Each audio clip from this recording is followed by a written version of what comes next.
تصاویر تازه نامزد دنیا غزل با مرد پاکستانی بعد از خواهرش مهرما غزل.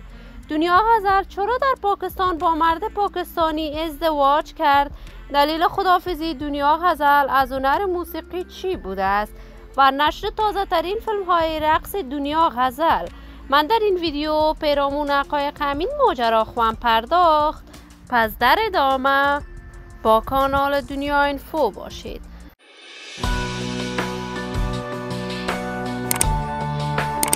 سلام و سلامتی نثار هر یک از شما همراهان خوب کانال دنیا اینفو. برای حمایت از من علامت سابسکرایب را فشار دهید تا بیننده ویدیوهای جذاب و دیدنی کانال دنیا اینفو باشید.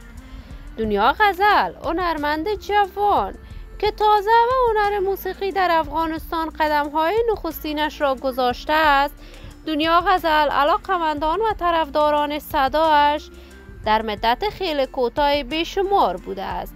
وی هرچند در محافل مردانه در افغانستان می‌رقصید، اما بعد از یک مدت در هنر موسیقی افغانستان آهنگ‌های جدیدش را نشر کرد.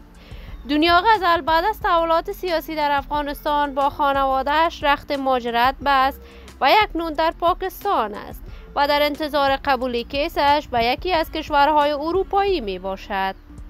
دنیا غزل خواهرش مهرما غزل هنرمند خوبی بود، ولی با یک مرد پاکستانی ازدواج کرد و کاملا از پرده رسانه‌ها و هنر موسیقی دوری گزید. جدیداً دنیا غزل تصاویرش در صفحات مجازی دست به دست می شود که از هنر موسیقی دوری گزیده است و با یک مرد پاکستانی در رابطه عاشقانه است.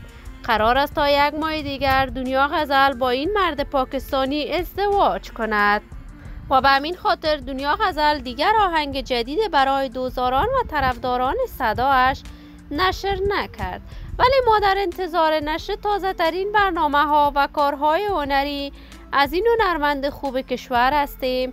دوستان نهایت ارجمند کانال دنیا اینفو، برای دوست شدن با این کانال علامت سابسکرایب را فشار دهید تا ویدیوهای دیگر کانال دنیا اینفو را از دست ندهید. نظریاتتان را در بخش کامنت با من شریک بسازید. تا درودی دیگر تمام شما خوبان را به الله منان سپرده موفق و کامیاب باشید.